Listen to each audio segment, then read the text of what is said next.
We're out here in central Utah this morning. Picked up our load in Salt Lake. We're headed over to Ontario, California. And we stopped here to use the bathroom, pull out the camera a little bit. There goes part of the Rocky Mountains right there. I don't know if you can tell the haze from the camera, but that's from the wildfires going on in California. It's coming all the way over here to Utah. I tell you what, man, that's why they call it the Wild Wild West.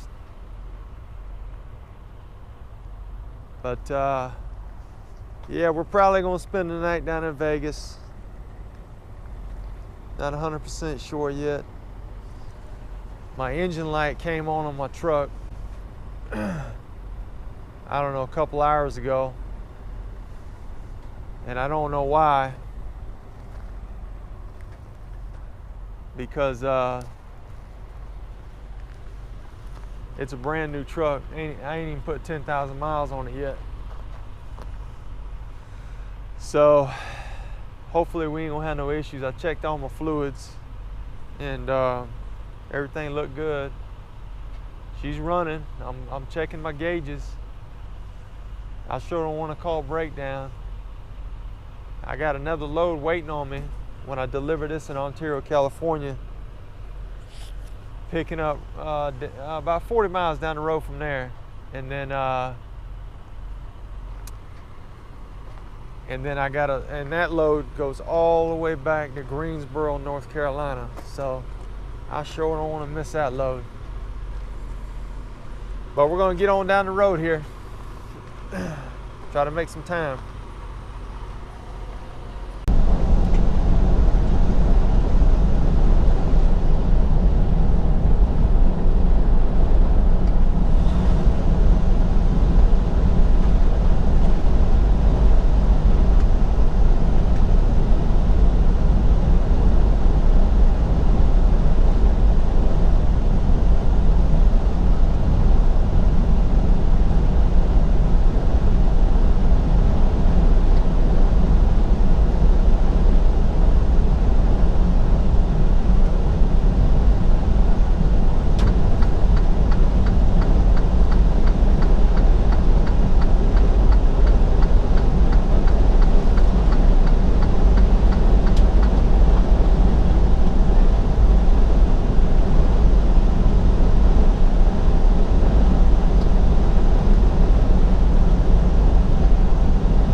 Yes, ma'am.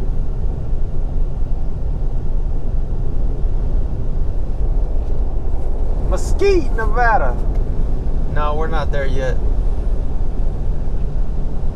I guess we're gonna shut down over here in Vegas tonight. Get us a shower, get something to eat. I ain't trying to be outside too long because with the air quality is terrible.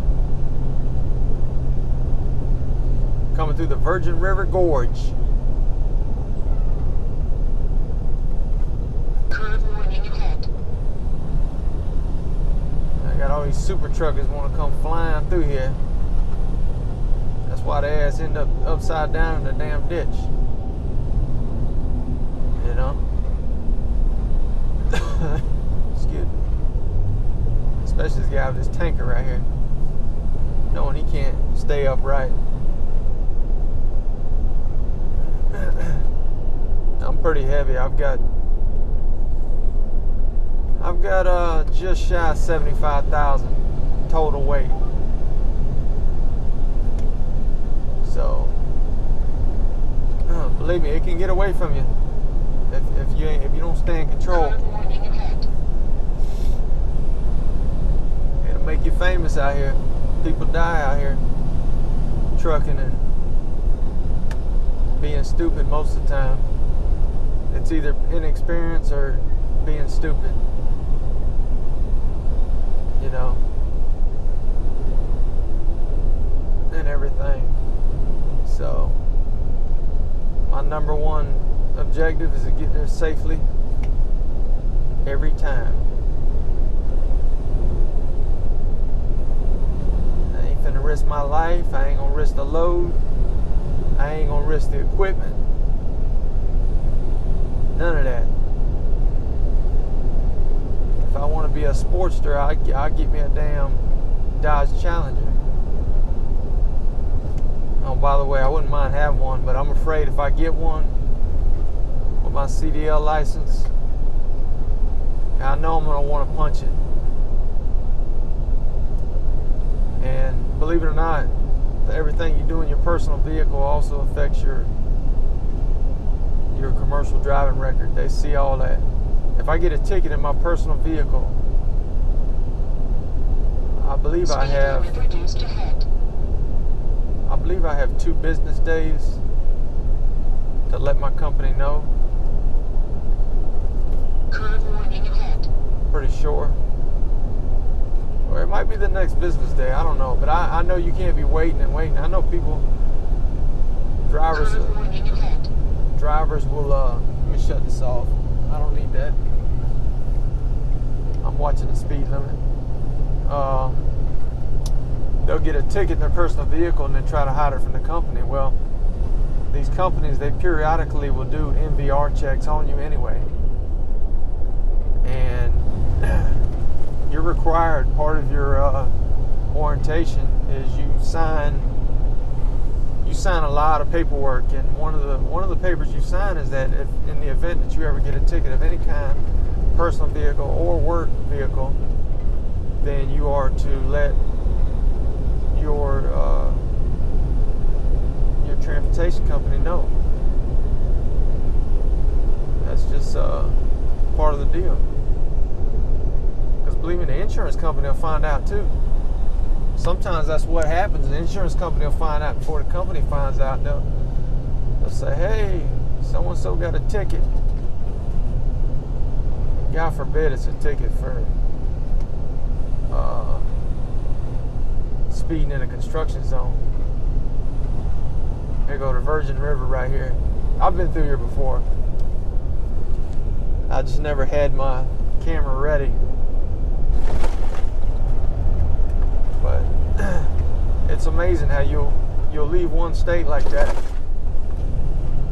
and you'll cross into another one and the landscape will just it's usually a gradual change. I mean, because some parts of southern Utah look like Nevada and Arizona, but this is a big change because this is a canyon through here. So that's what it is. My engine light is still on. I don't know why. This ain't making no sense at all. But my water temperature is good. My oil pressure is good. I've got fuel. That's the only thing. I'm thinking it's just a fluke, because this truck ain't got but 10,000 miles on it. But we'll monitor it. I'm going to have to idle because it's going to be so hot over here in Vegas tonight. I'm going to have to idle this truck. Keep cool. But we'll keep an eye on it. Hopefully everything will work out. Hopefully we'll get to California. Worst case scenario, we got a terminal in Fontana. But I've got another load waiting on me, picking up close to Riverside. And I don't want to miss that load because that's going all the way back to Greensboro, North Carolina. So we got to try to, but I mean, if the truck's not operable, it's not operable. But as of right now, I mean, it's okay. So we'll see. We'll see and everything. Man, can you imagine when they was making these roads through here? All the stuff they had to push out the way. And everything had to be trucked in. All the materials to build this road had to be trucked in. You know?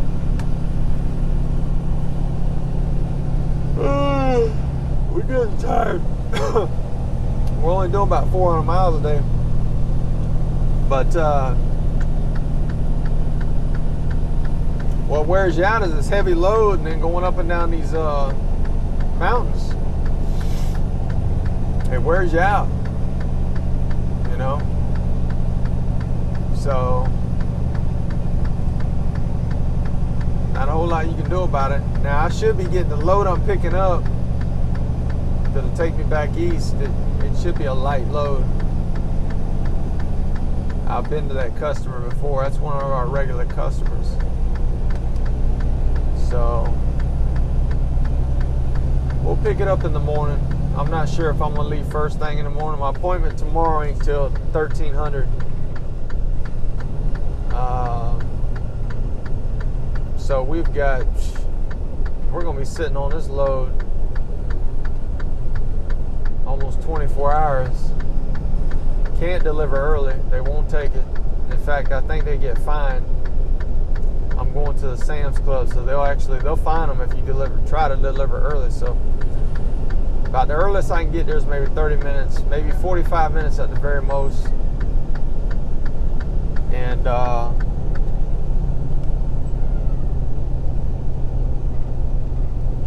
And then we'll get unloaded. And then I'm not sure if I go over to the truck stop tomorrow afterwards, or if I will go to the terminal in Fontana, or I might just go straight over by the customer. There's a spot around there to park at. I parked at before. If ain't nothing changed since I've been over here. Things do change, that's for sure. So, you know, you do what you can do. That's all you can do.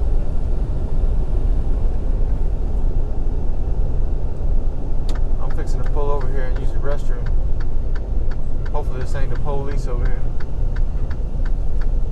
I was looking for a rest area back there, but it wasn't a rest area for another 40-some miles.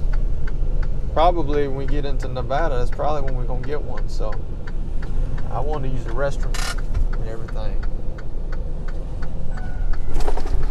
Damn.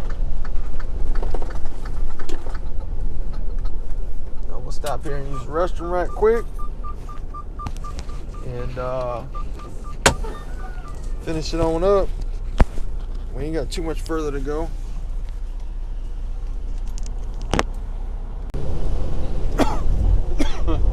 Excuse me. Got a little cactuses.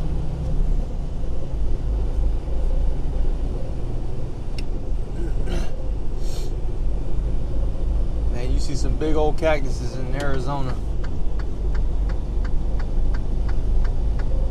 Especially southern Arizona, man. And I think they're a pretty slow-growing plant. But, yeah. I'm going to finish going through this canyon. Got what, 7-8 miles? 7-8 miles to the Love's truck stop. And we're going to shut it down. I would like to go further. I don't think we can make it to Barstow based on the time I got left. I may check. I'm gonna pull over this Love's anyway here in an hour or so and see. I would like to make it to Barstow, because then we would be, tomorrow it'd be gravy. We just pick it up and go the rest of the way. Old Las Vegas, 97 miles. You know, a lot of times it behooves you to get as close as you can, even if you can't deliver right away, because you never know. You know, try to you leave yourself a little bit of time for traffic, accidents, construction, flat tire. You know, the thing about this load right here, it's not real time. It's not a time sensitive load, but I have an appointment, and if I don't make that appointment, they'll have to reschedule the appointment. I might have to sit on this load for a day or two. You know, I don't know if they would let me. I don't know if they'd let me take it over and drop it over at Fontana, because then I may have the issue of not having an empty trailer. So I just don't know.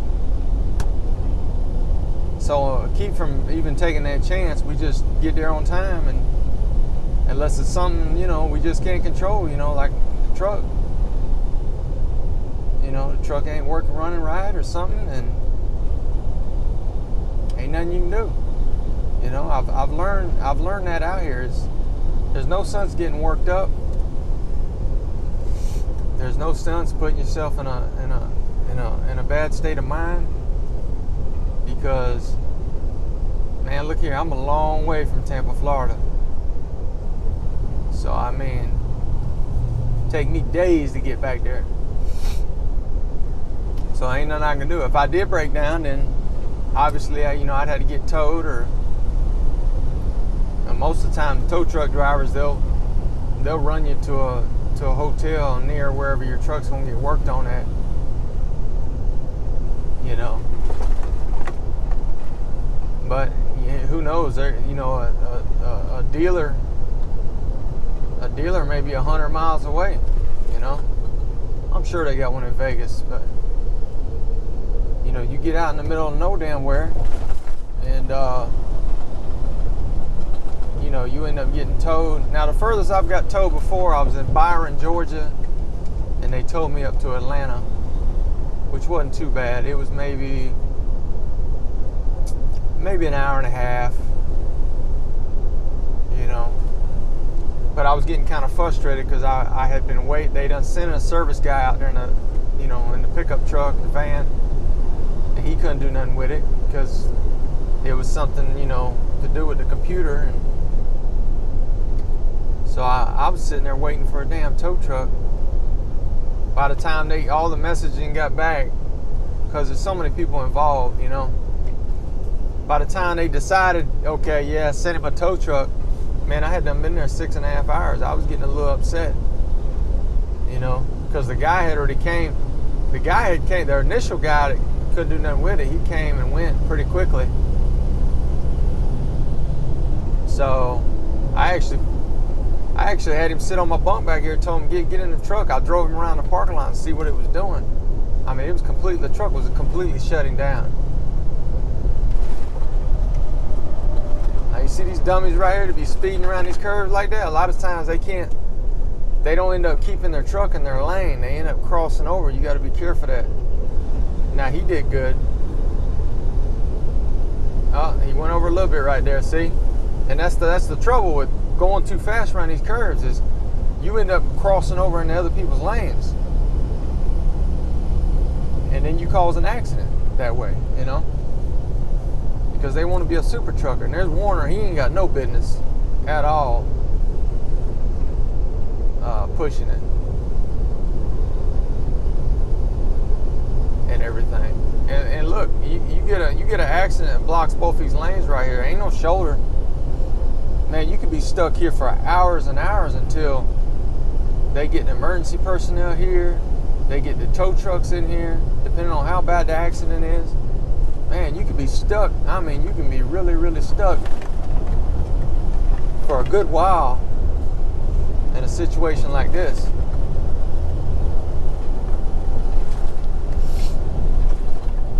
why it's just not worth it, man.